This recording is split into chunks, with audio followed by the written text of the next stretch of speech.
जी बाहर से आए अनेक सम्मानित हमारे अनुभवी पत्रकारगण, यूको बैंक के नरेश जी, सभी उपस्थित मित्रों, आदरणीय नावर जी ने पहले पत्र से सूचित किया था कि 30 मई को वह हिंदी पत्रकारिता का ऐतिहासिक दिन है, इसलिए हिंदी समाचार पत्रों के समक्ष चुनौती और हिंदी पत्रकारिता की भूमिका पर एक कार्यक्रम आयोजित कर रहे हैं।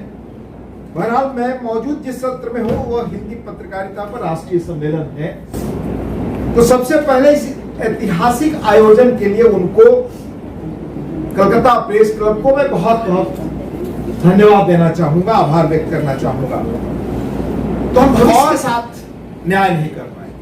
इतिहासकारों की मान्यता है कि भविष्य में जितनी दूर तक आप देखना चाहते हैं, अपनी पहचान बनाना चाहते हैं, तो अतीत में पीछे देखिए, अतीत से ही ताकत मिलती है भविष्य को बनाने की। इसलिए भाषाई पत्रकारिता, जो हमने सुना अंग्रेजों के जमाने में भी मेन स्ट्रीम पत्रकारिता क्या थी, लेकिन उस भाषाई पत्रकारिता ने अपनी जगह बनाई, वो लोगों की स्मृति में है जिसने देश को एक नई दिशा दी।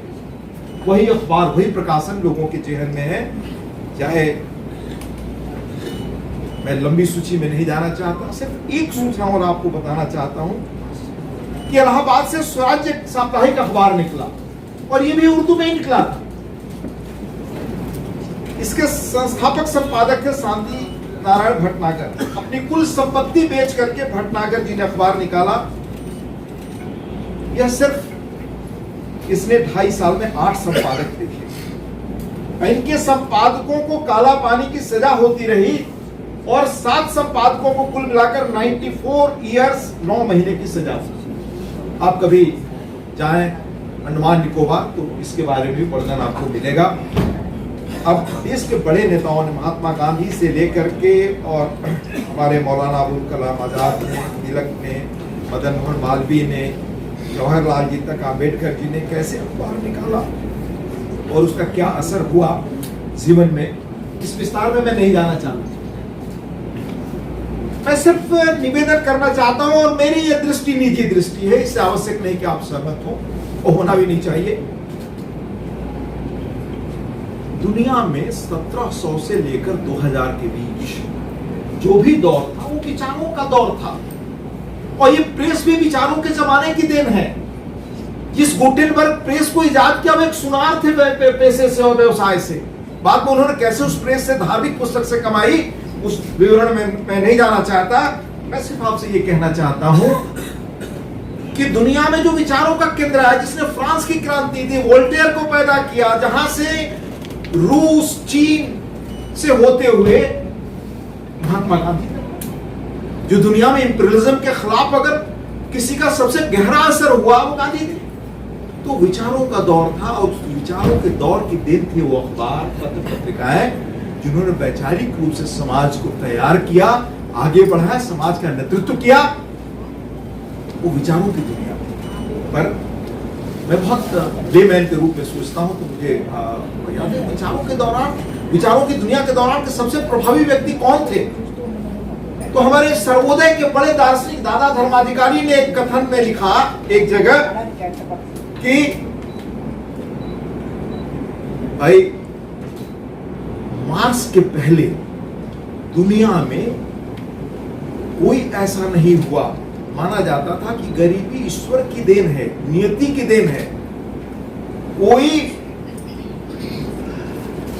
ऐसा व्यक्ति नहीं हुआ जिसने यह कहा हो, कोई फिलोसोफर, कोई अर्थशास्त्री, कोई बड़ा धार्मिक व्यक्ति किसी धर्म का, जिसने कहा हो गरीबी का अंत है। मार्क्स ने कहा गरीबी का।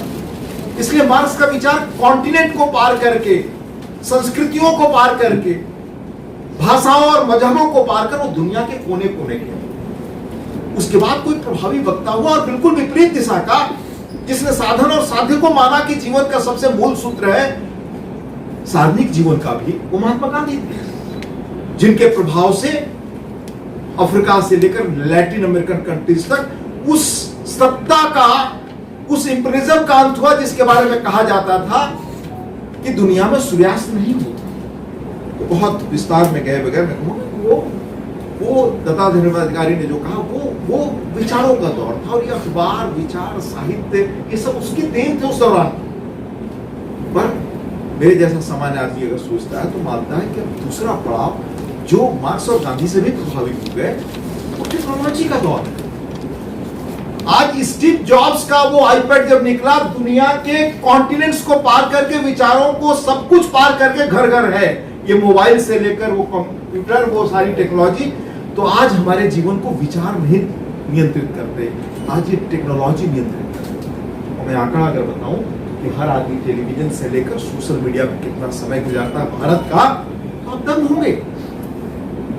तो हमारी चुनौती प्रिंट मीडिया की जो चीजें हैं वो शायद हम अच्छी तरह उसको पहचान नहीं पा रहे, और हम अगर उन चुनौतियों को नहीं पहचानेंगे तो हम उनके प्लेग्राउंड पे, जिसे आप कहते हैं, जा करके हम टक्कर देंगे कि ब्रेकिंग न्यूज में हमको खबर उस ढंग से लिखनी है, ब्रेकिंग न्यूज के एरा में, फास्ट न्यूज के एरा में हमको अखबार में कुछ इस ढंग से करना है या प्रिंट मीडिया में, तो हम कंपीट नहीं कर सकते, वो बहुत आगे रहेंगे। ये टेक्नोलॉजी में ही नहीं थी। इसलिए मैं आपको बताऊं, अब जैसे मेरे जैसा आदमी बहुत सामान्य अगर सोचता है परिवर्तन को माइलस्टोन क्या है जहां से आप लैंडमार्क में 77-78 पत्रकारिता में गया, times of India training journalist school में, विनोद जी बम्बई।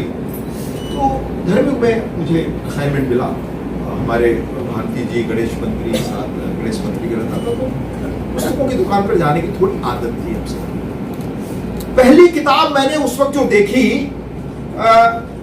एल्विन टॉफलर की फ्यूचर शॉक, जिन्होंने ट्रायोलॉजी लिखी कि दुनिया कैसे चेंज हो रही। उस वक्त उस व्यक्ति ने लिखा कि आने वाले 20-25 वर्षों में ये हालात हो जाएंगे कि जो सोशल, जो हमारा सेटअप है, टूट जाएगा।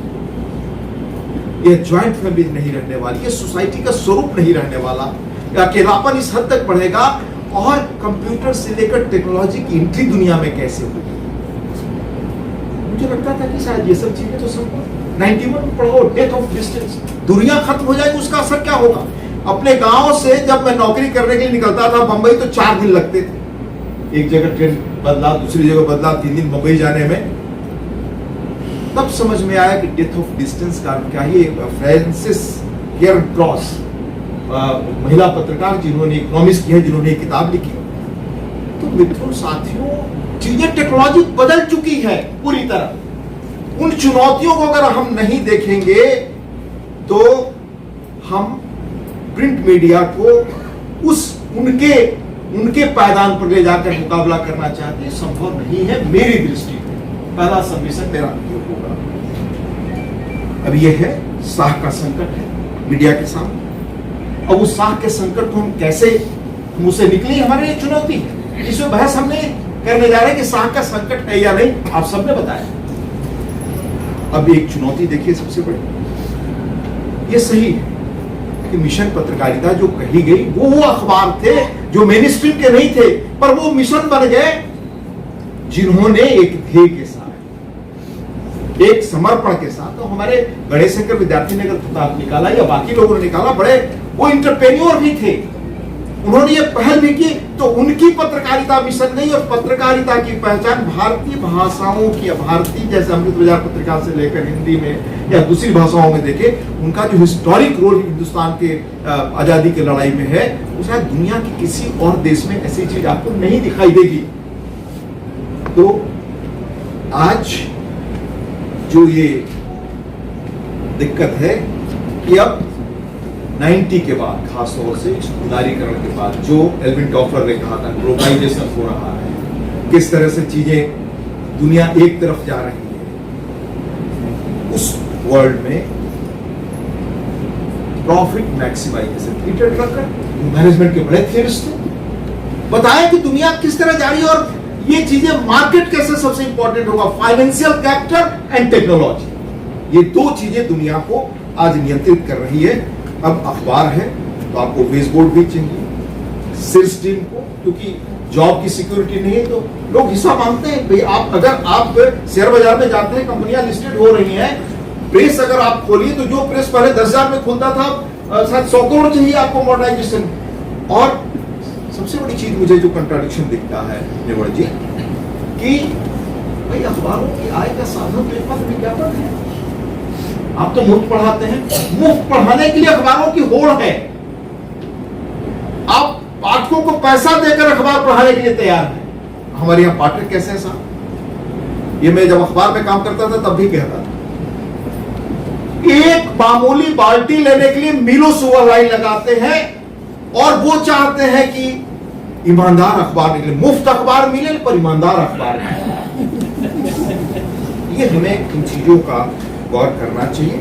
इसलिए अब ये जब बिजनेस हो गया एक तरह से, तो बिजनेस के अपने कंपल्सन से उसके अपना गणित है और वो अपने ढंग से चलेगा। कागज का संकट ये एक अलग बड़ी चुनौती है। और कागज का संकट अगर ये यूक्रेन युद्ध से या जो कहते हैं पैदा हुआ तो नहीं भी हुआ होता, तो वैसे भी पर्यावरण का संकट इतना गहरा हो गया कि वो आने ही वाला। तो ये हम लोग ध्यान रखें, जब हम व्यवसाय में हैं तो ये व्यवसाय की तरह ही चलेगा। मार्केट फोर्सेस फिर इफिशियंसी, प्रभाव, सर्कुलेशन और टीआरपी ही उसको शासित करेंगी। ये दुनिया जीवन का फैक्ट है, ये हमें जानना चाहिए। अब आप देखें जिन जगहों से टेक्नोलॉजी उपजी है उसका क्या बहस चल रही है। गार्डियन ने बड़ा सीरियस अखबार माना जाता है, कोई ब्लॉगर ने 56 लिखा, तो किताब आ गई है। जरूर मैं बहुत संक्षेप में, चूंकि मेरे पास समय कम है तो मैं आपको बताता हूँ, कुछ चीजें जरूर पढ़ें। ये किताब है स्टॉप रीडिंग द न्यूज, खबरों को पढ़ना बंद करो, उसका क्या असर पड़ता है। और ये चीजें बड़े दुनिया के जाने माने लोग लिख रहे हैं, कह रहे हैं। अब उसमें और लंबी चीजें हैं, जो उसका टैगलाइन है किताब का, मैनिफेस्टो फॉर हैप्पियर, कामर एंड वाइजर लाइफ। ये सिर्फ कहते हैं कि आपका सोशल मीडिया है आपको परेशान करता है। खबरों का जो नेचर हो गया है विनोद जी लिखने का, उन खबरों से जो हमारे सुमन जी कह रही थी, उन खबरों को पढ़ते हुए मतलब बेचैनी हो, तो उसका असर जो साइको एनालिसिस हो रहा है, अब ये हो रहा है विश्व में चर्चा कि आप उसको पढ़ना बंद करिए अगर अपना जीवन में आप चाहते हैं कि साथ। और ये सीरियस लोग लिख रहे हैं, तो हमारे अखबार में काम करने वाले लोगों के लिए सीरियस इंट्रोस्पेक्शन का विषय ये भी है। दूसरा मैं आपको बताऊं, अब आप पूछेंगे हमसे, मैं बहुत संक्षेप में कहता हूं कि हमारे जमाने तक विनोद जी सब करते थे, अभी होगा क्योंकि मैं 8 वर्ष पहले पत्रकारिता छोड़ चुका हूं। किसी के खिलाफ भी ये परंपरा थी कि खबर अगर तब तक नहीं छपेगी जब तक उसका वर्षन न मिले। अब इसका पालन होता है या नहीं, मैंने कहना चाहूंगा क्योंकि मैं 8 वर्ष पहले छोड़ चुका हूं। अब हमारा यूएसपी क्या था कि हम देखिए इस देश में तब भी 50-60s में भी झूठ प्रेस कहा गया, वही यहाँ के झूठ के मालिक के साथ, चाहे गोयनका जी हो, ब्रजदास जी हो, सब कुछ हो, पर वही झूठ प्रेस सारे वो मामले उठाते थे, चाहे नक्सल इशू हो, चाहे देश में कहीं कोई, अरुण सोनी जी की नई किताब आई है, पढ़िए। लाखों अगर लोग जेल में निर्दोष बंद है तो उनको छोड़ने का अभियान उसी में झूठ प्रेस ने चलाया। और क्रांतिकारियों के प्रेस निकलते थे, हर एक आइडियोलॉजी के अपने प्रेस थे, चाहे वो सीपीएम हो, मार्क्सिस्ट हो, बीजेपी हो, कांग्रेस हो, सीपीआई हो, सीपीएम हो, लिंक, पैट्रियट, सब याद है ना, कहां चले गए। पर लोग यकीन करते थे इसी मेन स्ट्रीम मीडिया पर जिसे आप झूठ प्रेस करें। तो अब उसकी जगह वो क्या करता था कि सबके बीच विचार पैदा करता था, असर पैदा करता था। आज नहीं कर, अखबारों के वो उत्साह का संकट है।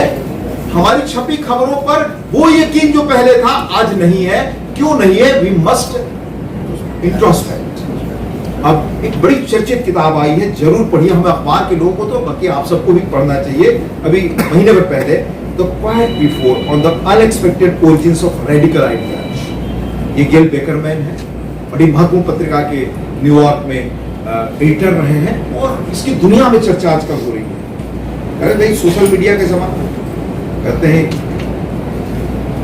पर यह जो फेसबुक, ट्विटर, इंस्टाग्राम जंक्शन आज है और मल्टीमीडिया है और ये टेक्नोलॉजी उपलब्धि के साथ खबर आप देखते हैं, दृश्य देखते हैं, सुनते हैं, लाइव टेक्नोलॉजी दुनिया के किसी किनारे से, तो व्यक्ति कह रहा है उस किताब में कि हिस्टोरिकल दुनिया को बदलने की जो भी बड़ी चीजें हुई हैं, जो भी बड़ी घटनाएं या क्रांतियां हुई हैं, वो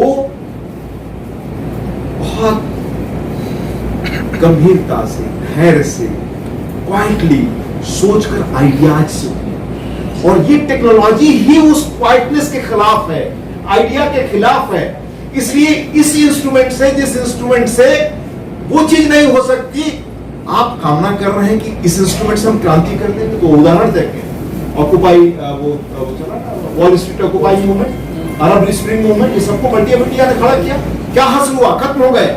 पर प्रिंट मीडिया ने विचारों के दौर में जो आंदोलन खड़ा किए, हम उन आंदोलन से सहमत असहमत हो सकते हैं। जो विचारधाराएं आई, चाहे पूंजीवाद, साम्यवाद, अराजकतावाद, समाजवाद, नक्सलवाद, गैर नक्सलवाद, तो जो देन विचारों की रही, वो उसके पीछे एक ताकत थी समय से सोचने की, चिंतन की, लेखन की। ये मीडिया जो क्विकली 1 मिनट में कोई विचार आता है, देता है, तो वो समाज बदल पाएगा? ये नहीं होगा। और इसका असर क्या हुआ उन देशों में जो माना जा रहा है कि इसके जनक हैं? तो मैं आपको एक उदाहरण बताता हूँ राहुल जी, नेवर जी। ये वॉशिंगटन पोस्ट का कंप्यूटर, ये एक उनका अखबार था, द वॉशिंगटन पोस्ट। ये कॉम्पैक्ट न्यूज़पेपर वो निकालते थे। 2007 में इसका सर्कुलेशन था 1.90 लाख, फ्री डिस्ट्रीब्यूशन विनोद जी। अभी 19 में 1.30 लाख हो गया गिरकर, फाइनेंशियली वायबल नहीं रहा, इनको बंद करना पड़ा। जिस दिन बंद किया, और फर्स्ट पेज पर क्या छापा? Express hope you enjoy your stinking phones. यानी उसके संपादक ने यात्रा के लोगों के बीच देखा कि एक आध आदमी पुरानी उम्र के हुआ अखबार हमारा पढ़ रहा है, बाकी सब लोग तो वो फोन पे सब चीजें देख रहे हैं, व्यस्त हैं। तो ये हकीकत लेबर जी, इस पर हम सब लोगों को मिलकर विचार करना चाहिए। और उसके लिए क्या नया आइडियाज हैं? मैं उन लोगों में हूं जो मानता हूं कि हमारे पास आइडियाज हैं, हम नया कर सकते हैं। कभी समय होगा तो उस पर चर्चा, जो मैं सोचता हूं, विस्तार से करेंगे, क्योंकि आज वक्त नहीं है। पर ये स्थिति है कि 1.30 लाख सर्कुलेशन के साथ हमारा वो नहीं, और ये पश्चिम में बड़े पैमाने पर चल रही है। आप बताएं साहब कि हम सब लोग बड़े इसके लिए चिंतित रहते हैं। आज दुनिया में जो बड़ी टेक कंपनियां हैं, चाहे अमेजन हो, माइक्रोसॉफ्ट हो, फेसबुक, गूगल हो, इनका इंसानों पर असीमित प्रभाव हो रहा है। आप फैक्ट्स फिगर्स कभी देखिए, कैसे आपके विचारों को नियंत्रित करना है। इस पर वेस्टर्न लोगों ने लिखा है। समय रहता तो आपको मैं किताबों के साथ उदाहरण बताता, पश्चिम के उन लोगों को जो इन कंपनियों में काम कर रहे हैं, कि कैसे आपके दिमाग पर उनका कब्जा है, और ये टेक्नोलॉजी हमको कहां ले जा रही है। और आने वाले दिनों में तो वो टेक्नोलॉजी आने जा रही है 21 से 30 के बीच में, आर्टिफिशियल इंटेलिजेंस। ये तो इस तरह दुनिया को बदल देगी जिसकी कल्पना आप नहीं करते। उस दौर में कहां खड़े होंगे? क्या हमारे समाज में, देश में, राजनीति से लेकर के हर जगह इस पे डिबेट नहीं होना चाहिए, और पत्रकारिता में नहीं होना चाहिए? क्यों नहीं हम अखबार के लोग इस डिबेट को उठाते? मैं मानता हूं कि अगर इन नए इश्यूज को हम उठाएंगे तो देर से देर लोग उसको पढ़ेंगे और जगह देंगे, क्योंकि उससे उनका जीवन जुड़ा हुआ है। अब बताइए साहब, बड़ी टेक कंपनियां आधुनिक ग्लोबल डिजिटल रिवॉल्यूशन की रहनुमाई कर रही हैं, और 2 दशकों में जो उनका पैसा, जो उनकी ताकत है, वह उनकी अकाउंटेबिलिटी क्या है आपके बारे में? आपके देश के लोगों के विचार को प्रभावित कर रहा है, पर क्या अकाउंटेबिलिटी है उनकी? आज यूरोप उनके खिलाफ कानून पास कर रहा है, दूसरे देशों में हो रही है, ऑस्ट्रेलिया में किया। हम लोगों में से कोई कहे कि भाई इन पर सोशल मीडिया से लेकर ये जो इनकी अच्छी चीजें भी कुछ हैं वो रहे, पर गलत चीजें हम मांग करेंगे तो तुरंत होगा, अरे तो आजादी खत्म हो रही है हमारी। हमें इन चीजों पर एक मानस सारे लोगों को बैठकर इन खतरों पर सोचना होगा। और अभी देखिए, जैसे ये अभी जो युद्ध हो रहा है, उस युद्ध में अच्छा बुरा हो मैं कह नहीं सकता, और मैं उसे जाना चाहता हूँ, लेकिन क्या हथियार इस्तेमाल किए जा रहे हैं एक दूसरे को पेनलाइज करने के लिए? फाइनेंशियल टेक्नोलॉजी सर्विसेज बड़े कॉर्पोरेट से विड्रॉ कर, बॉयकॉट सोशल मीडिया कंपनीज कर रही हैं ताकि कॉमन सिटीजन का लाइफ प्रभावित हो। ये पॉलिटिकल वॉर, टेक्नोलॉजी उसमें मींस बन गई है जीवन को डिस्टर्ब करने। रघुराम राजन ने कहा कि economic weapons of mass destruction ये टेक्नोलॉजी है आज। तो अब आप कहेंगे, और ये टेक्नोलॉजी सिर्फ जीवन के लिए भी बड़ी चुनौती बनने जा रही है। मैं लास्ट बात कह करके खत्म करता हूँ। ये जो आर्टिफिशियल इंटेलिजेंस है जो अभी आने जा रहा है, ये कितना इस दौर में क्या हो, क्या हम लोगों को आगाह करने का काम कर रहे हैं? ये आर्टिफिशियल इंटेलिजेंस 2014 में, मैं मेमोरी का आधार पे एक फैक्ट निकाला था, कहीं मैं भूल गया था, एक यूएस में तो दुनिया में एक संस्था बनाई कि कैसे टेक्नोलॉजी का जो एडवर्स इंपैक्ट है उससे दुनिया को बचाए, और उसमें खुद एलन मास्क है जिन्होंने $10 बिलियन उसका सीड मनी दिया है। उसमें ये कहा जा रहा है कि भाई, और उनका कोट है बहुत बढ़िया एलन मास्क का, इसको अगर पूरा पावर दे दे आप ये तो खत्म कर देगा। स्टीफन हॉकिंग इतने बड़े साइंटिस्ट, शायद उनकी किताब का नाम है, जो अंतिम किताब है brief answers to big questions, उसमें 4-5 चीजें गिनाई कि अगर इसको हम इससे बच नहीं सके तो दुनिया को हमें नई दुनिया तलाश लेनी होगी, जो इंसान बचेंगे ये धरती नहीं बचेगी। उसमें पर्यावरण तो कह ही रहे हो, टेक्नोलॉजी भी कह रहे हैं। ये कितना बड़ा साइंटिस्ट है। अब ये जो आर्टिफिशियल इंटेलिजेंस है, एडवर्टाइजिंग से लेकर एडवर्टाइजिंग, आर्ट, कल्चर सब में मददगार है। नेचुरल डिजास्टर बता रहे हैं, रोकने में भी मददगार है। उसकी बड़ी मतलब, अब तो इंसान ख्वाब देखने रहे हैं कि हम अमर होंगे, ये भी है एक अलग वो प्रकरण है। डिजाइनर में भी पैदा कर सकते हैं, बहुत वो रहता तो कभी बुलाइएगा, हम बताएंगे कि ये फैक्ट है। इस पर नोबेल प्राइज इस बार जो मिला उसको उस महिला विद्वान महिला जिन्होंने इस पर किताब लिखा है, कैसे संभव है। तो अब वो आर्टिफिशियल इंटेलिजेंस क्या है जिसके हाथ में इतनी बड़ी ताकत होगी। एक्सपर्ट्स क्या करते हैं, artificial intelligence have no intention, morality, motivation, education. यह रिजिड होगा, इनपुट्स आउटपुट्स बेसिस पर काम करेगा, जजमेंट के लिए नहीं ठहरेगा। यह युद्ध में भी इस्तेमाल होगा। अब आपको एक बयान सुनाता हूं आर्टिफिशियल इंटेलिजेंस के बारे में, प्रेसिडेंट पुतिन का, यही और कई लोगों ने दिया है। और अभी जो बड़े देशों में कुछ इसको लेकर चल रहा है, तो यही इसी असर लड़ाई है artificial intelligence. Artificial intelligence is the future, not only for Russia but for all humankind. It comes with colossal opportunities but also threats that are difficult to predict. Whoever becomes the leader in the sphere will become the ruler of the world. ये Putin का statement है, लेकिन Putin हटाकर और भी जो देश दुनिया के पड़ोस के और महाशक्तियां, आप उनका नाम रख लीजिए, सबके यही व्यक्ति, सबकी इच्छा ही है। और डिजिटल कोलोनाइजेशन का वर्ड सुना है। अब इस सब में भारत अगर खड़ा नहीं होगा, भारत अपने बूते खड़ा नहीं होगा, तो आप समझ लीजिए किस तरह की परेशानी में जा रहे हैं। अगर आप आत्मनिर्भर नहीं बनेंगे टेक्नोलॉजी से लेकर सारी चीजों में, तो आप किधर जा रहे हैं। आप समझिए कहां मीडिया में इन सब चीजों को पढ़ने की जगह मिल रही है। नवर जी, मैं और कई इशू बताता, लेकिन अखबारों को अगर नया ढंग से उनका अगर पुनर्कायाकल्प करना है बचने के लिए, तो अपना ग्राउंड ढूंढना होगा। और ऐसे बहुत सारे ग्राउंड हैं जिस पर काम हो सकता है। अब जैसे नेटफ्लिक्स के बारे में बता दे रहा हूं आपको, बहुत रोचक। इसी माह के आरंभ में एक खबर मैंने पढ़ी, टेस्ला के सीईओ एलन मास्क का बयान। मास्क ने कहा कि खराब कंटेंट से नेटफ्लिक्स ने 2 लाख यूजर खो दिए। साथ ही मस्क ने यह भी कहा कि अश्लील और गाली गलौज से भरा कंटेंट परोसने पर भी भारत में यूजर बढ़े। ये है।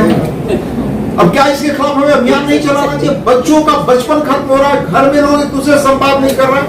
मैं आंकड़े देकर आपको एक एक चीज बताऊं तो आप हतप्रभ रह जाएंगे कि क्या स्थिति बन चुकी है। अब एलन मास्क ने यह भी कहा कि वोकअप माइंड वायरस के कारण दुनिया के दूसरे मुल्कों में ओटीटी से लोग घट रहे हैं। वोकअप माइंड का अर्थ है जागरूक और जगा हुआ दिमाग। पर भारत में भी वोक माइंड वायरस सक्रिय नहीं हुआ। भारत में नेटफ्लिक्स पर जो सीरीज आ रही है उनमें से अधिकांश फैमिली के साथ देखने लायक नहीं। फिर जो भारतीयों को देखने ये जो ललक है, ये हमारे लिए अवसर है। मैं मानता हूँ मीडिया का होता भी है। मैं जिस अखबार में काम कर रहा था, जब अंतिम छोड़ा, उस वक्त हमने एक कैंपेन चलाया था, बचपन बचाओ। स्कूल में जा करके आप अगर इनोवेटिव ढंग से प्लान नहीं करेंगे, नहीं सोचेंगे, तो हमें गवर्नेंस में लास्ट इशू कहकर मैं अपनी बात खत्म करता हूँ कि पत्रकारिता जब मैं छोड़ रहा था, तो अंतिम जो मैंने वो किया, एक अभियान चलाया था अखबार से, हम लोग साथी हमारे मिलकर चलाते थे। वो 14 पहाड़ जो 10-20 करोड़ 25 करोड़ पुराने हैं, वो कटकर गायब हो गए। पहाड़ ही गायब हो गए। और उसमें वो पहाड़ थे फॉसिल्स के, जो प्रोफेसर बिल्कुल सानी ने जिसको आइडेंटिफाई किया था दुमका वगैरह में। अब आज कुछ दिनों पहले मैंने खबर पढ़ी कि वहां कैसे छापे पड़े और कितने पैसे मिले, कैसे तो उसकी जांच हुई। तो अब ईडी पूछ रहा है वहां के अधिकारियों से कि पहाड़ कैसे कब गायब हो गए। यानी 14 में आज 8 वर्ष बाद तो ईडी भी क्या करे, जब तक उसको शिकायत नहीं मिलेगी। लेकिन जो सत्ता में है, गवर्नेंस है, वहां पर ये चीजें हो तो क्या हम अखबार के लोग उदासीन रहेंगे, नहीं उन चीजों को उठाएंगे? तो पाठक तो पानी अपना सतह खोज लेता है भाई विरोध जी, आप तो जानते हैं मुझसे बेहतर। तो बहुत चीजें और हैं। मैं एक चीज और आपको बता के अपनी बात यूरोपियन यूनियन में डिजिटल सर्विसेज एक्ट पास हुआ कि अब आप ऑनलाइन पर्सनलाइज ऐड नहीं दे सकते, कंपनियां गाली नहीं दे सकती, गैर कानूनी सामग्री ऑनलाइन से हटाना होगा।